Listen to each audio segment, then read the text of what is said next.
Already, we put it off long enough, waiting for big news out of Ottawa. It hasn't happened just yet, but let's blue sky a few things.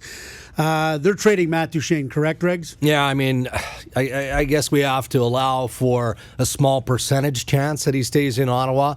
I'm told he's not. He's not signing there, and he's going to be traded. And we know that Pierre Dorion has had a number of conversations with teams about trading Matt Duchene. So I can't imagine that they come around. And it's been an interesting dynamic specific to Duchene. Pat Brisson obviously had no problem having multiple conversations with Dorion, but they were conversations, and they were ballpark conversations. They were talking about parameters and all of that, but they never got to a point of where they were actually negotiating. And I don't think that they're going to get to that point. So Pierre Dorion is herding cats right now. He's continuing to work on Mark Stone and some of the other elements. And, Matt Duchene is just in a wait-and-see mode at this point from a trade perspective. Hold on one sec. I got distracted there for a second. I was looking at something. Okay, I'll do a pickup. So, okay, so here we go. In 3. So we don't expect Duchene in the Ottawa Senator lineup tonight. I guess the question that I have, Dregs, is will the Senators play ball with Duchene to put him in a spot where maybe he's going to sign a longer-term deal so that they might get conditional picks or additional things, or are they just going to play it straight and trade him wherever they get the best offer and let Duchene worry about his future? I think the latter, which is a bit surprising. When you've got an asset the quality of Matt Duchene, wouldn't you try and maximize it, period? And I know there are teams out there that are in trade discussion with the Ottawa Senators that like the idea of extending his contract and keeping him longer term.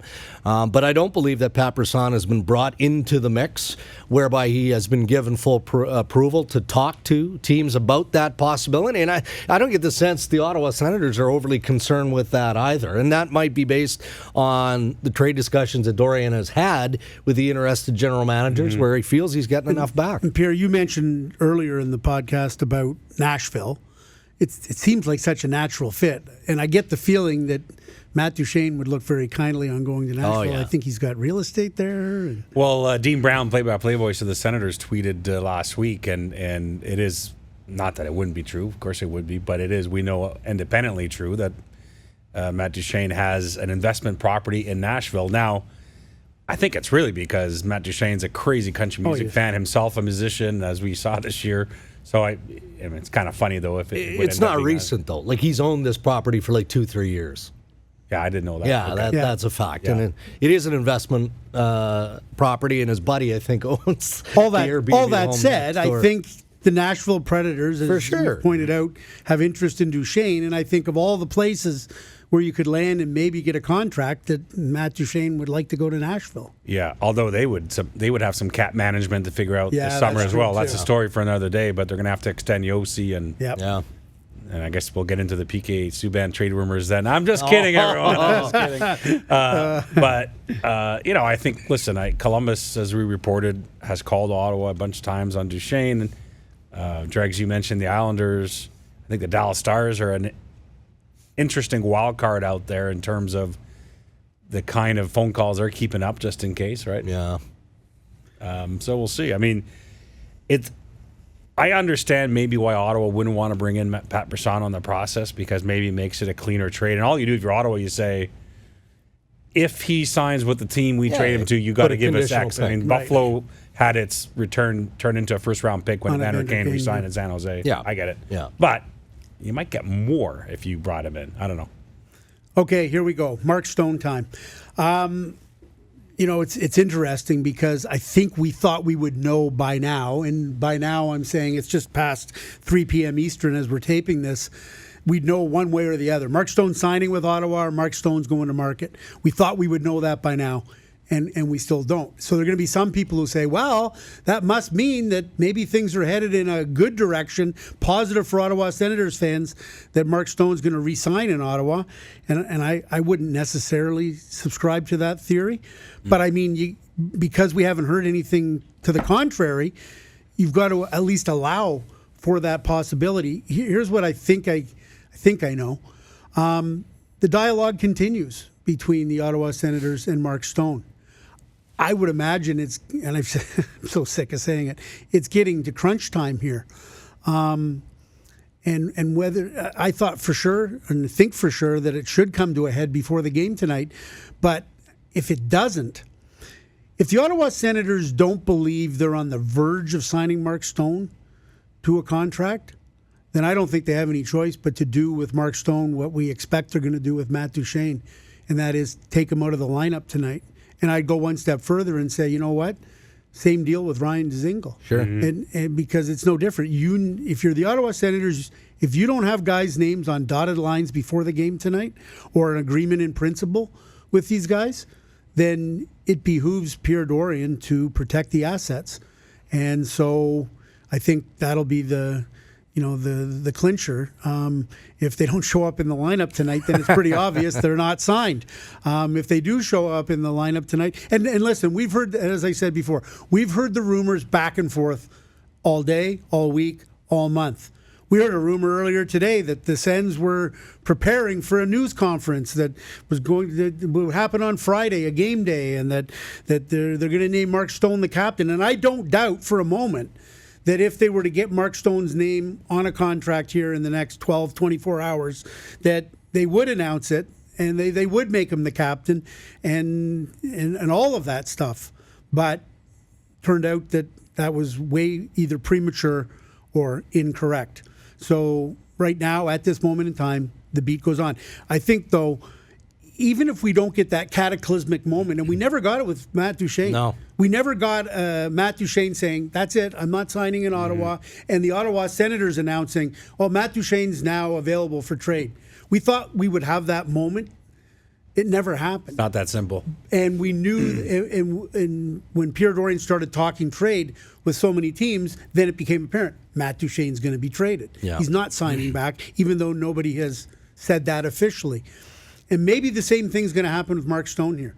It simply is that the dialogue continues and a deal's not done. He gets withheld from a game potentially. And Pierre Dorion now, the deadline's on Monday. It's Thursday afternoon. Yeah. He's got to get busy here. And so I'm sure he's probably, and he spent time with Kevin Cheveldayoff in Winnipeg anyways. Yeah. What are we hearing? If Mark Stone's going to be traded, what are the number of assets we're looking at? We've heard, 4? Yeah, 4. Two first-round picks and 2 prospects or players? Potentially, yeah. And I'm not so sure that the picks are going to be as big a problem, but it depends on, the quality of the player that would need to come out of Winnipeg. And, again, we talked about the potential pieces, but I believe that Cheveldayoff and Dorion have had substantive conversation. But have they gotten to a point of negotiating? You can't, right? There's an established amount of interest in Mark Stone. Mm-hmm. But unless Mark Stone is available, you're just talking about theories, right? But no question Winnipeg will be willing to ante up. There's no doubt. And the danger for Ottawa, though, for a player like Mark Stone, I think if you're that serious in wanting to get him, you're always making sure you leave that window open. But I tweeted this morning, and I think it made Senators fans nervous. I don't know why it should, but there are teams that have started to get a little more serious in their calls on Plan B and Plan C around the league, namely calls to the Rangers, to the Red Wings, because they don't want to be, holding the bag at the end of all this and not even having added. Right. Because they've been waiting on Ottawa. And I reported on NBC last night that there's a bunch of teams that are starting to get into a lather because they want Mark Stone, and the Ottawa Senators have been focusing on trying to sign him, as they should. Right. And so I think that worm's got to turn pretty quick here. Because, as you point out, if they can't get traction on conversation with Mark Stone, then they're going to have to start looking elsewhere. And I got to tell you, and this is pure speculation, spitballing on my part. I don't think there's a single team that thinks it has a shot at Mark Stone that isn't thinking they're going to sign him at some point. I don't think he's going as a rental.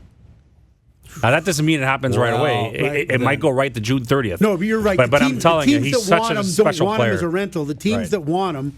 Now, although Winnipeg... Well, this is where I'm going with this. Okay, good luck I don't want to get you radioed. But, no. I mean, automatically, if Winnipeg is the fortunate team that gets Mark Stone, he's coming in at what, 9.5? 10. 10 million?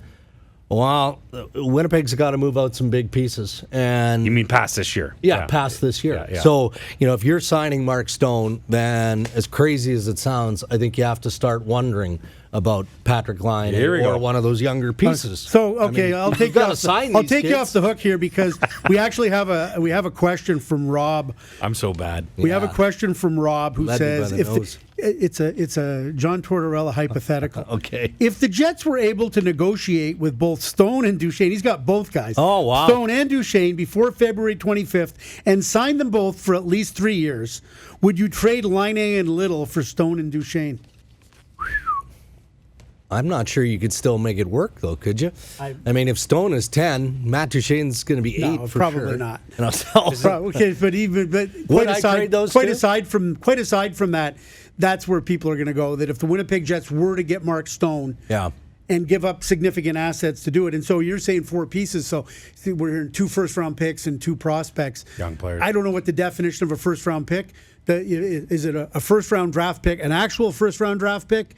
And would a guy like Christian Vesalainen, who's 1 year removed from being a first-round pick, count as a first-round pick as opposed to a prospect? Right. And then the prospects are lesser guys that are not come with as much pedigree? I don't know. It's all blue sky stuff. But anyways, we can go round and round and round in circles on this one.